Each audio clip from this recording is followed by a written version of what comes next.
1954ರ March 1ರಂದು Pacific ಪ್ರದೇಶದಲ್ಲಿ ನೆಲೆಗೊಂಡಿರುವ marshal ದ್ವೀಪಗಳ bikini ಅಟೋಲ್ ದ್ವೀಪದಲ್ಲಿ ಅಮೆರಿಕ ಹೈಡ್ರೋಜನ್ ಬಾಂಬ್ ಅನ್ನು ಪರೀಕ್ಷಿಸಿತು. ಇದು ಆ ಕಾಲದ ಅತ್ಯಂತ ಶಕ್ತಿಶಾಲಿ ಪರೀಕ್ಷೆಯಾಗಿತ್ತು.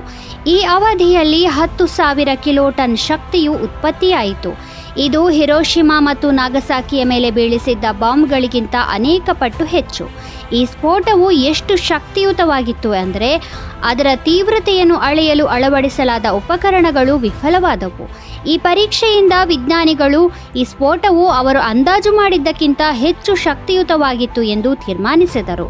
ಸ್ಫೋಟದಿಂದಾಗಿ 160 ಕಿಲೋಮೀಟರ್ ದೊಡ್ಡದಾದ ಅಣಬೆಯ ಆಕಾರದ ಮೋಡವು ವಿಕಿರಣಶೀಲ ರೂಪದಲ್ಲಿ ಮೇಲೇರಿ ಬಿದ್ದಿತು. ಮೊದಲ ಪರೀಕ್ಷೆಗಳು 1946ರಲ್ಲಿ ಪ್ರಾರಂಭವಾಗಿದ್ದವು.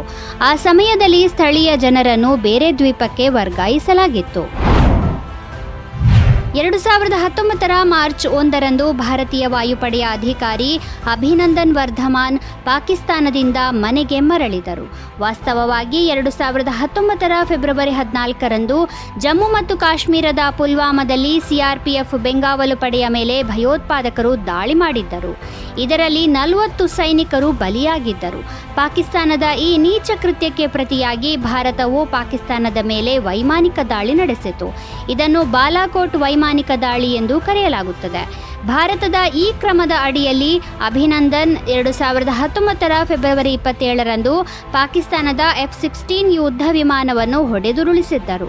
ಇದರ ನಂತರ ಅವರ MiG-21 ಫೈಟರ್ ಜೆಟ್ ಪಾಕಿಸ್ತಾನದಲ್ಲಿ ಪತನಗೊಂಡು ಬಿದ್ದಿತು. ನಂತರ ಅವರನ್ನು ಪಾಕಿಸ್ತಾನಿ ಸೇನೆಯು ವಶಕ್ಕೆ ತೆಗೆದುಕೊಂಡಿತು. ಆದರೆ ಭಾರತ ಸರ್ಕಾರದ ಭಾರೀ ಒತ್ತಡದ ನಂತರ ಪಾಕಿಸ್ತಾನವು 2019ರ ಮಾರ್ಚ್ 1ರಂದು ಅಭಿನಂದನ್ ವರ್ಧಮಾನ್ ಅವರನ್ನು ಭಾರತಕ್ಕೆ ಹಸ್ತಾಂತರಿಸಿತು. ರಾತ್ರಿ 9:20ರ ಸುಮಾರಿಗೆ ಪಾಕಿಸ್ತಾನದ ಅಧಿಕಾರಿಗಳು ಅವರನ್ನು ಭಾರತದ ಅಧಿಕಾರಿಗಳಿಗೆ ಒಪ್ಪಿಸಿದರು. ಇದರ ನಂತರ ವಿಂಗ್ ಕಮಾಂಡರ್ ಅಭಿನಂದನ್ ವರ್ಧಮಾನ್ ಅವರು ವಾಯುಪಡೆಯ ವಿಮಾನದ ಮೂಲಕ ರಾತ್ರಿ 12 ಗಂಟೆಯ ಸುಮಾರಿಗೆ ದೆಹಲಿ ವಿಮಾನ ನಿಲ್ದಾಣವನ್ನು ತಲುಪಿದರು. ಅಲ್ಲಿಂದ ಅವರನ್ನು ವೈದ್ಯಕೀಯ ತಪಾಸಣೆಗಾಗಿ ಸೇನಾ ಆಸ್ಪತ್ರೆಗೆ ಕರೆದೊಯ್ಯಲಾಯಿತು.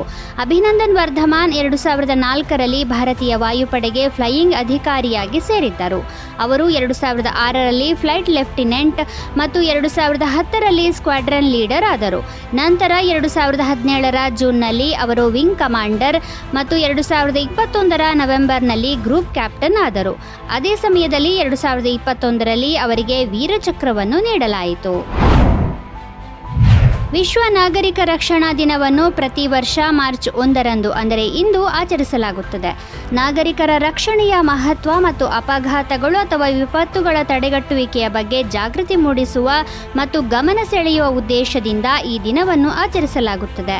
1990ರಲ್ಲಿ ಅಂತಾರಾಷ್ಟ್ರೀಯ ನಾಗರಿಕ ರಕ್ಷಣಾ ಸಂಸ್ಥೆ ಈ ದಿನವನ್ನು ವಿಶ್ವ ನಾಗರಿಕ ರಕ್ಷಣಾ ದಿನವಾಗಿ ಆಚರಿಸಲು ಘೋಷಿಸಿತು. ಅಂದಿನಿಂದ ಪ್ರಪಂಚದಾದ್ಯಂತ ನಾಗರಿಕ ರಕ್ಷಣೆಯ ದೃಷ್ಟಿಯಿಂದ ಮಾರ್ಚ್ 1ನ್ನು ವಿಶ್ವ ನಾಗರಿಕ ರಕ್ಷಣಾ ದಿನವಾಗಿ ಆಚರಿಸಲಾಗುತ್ತದೆ.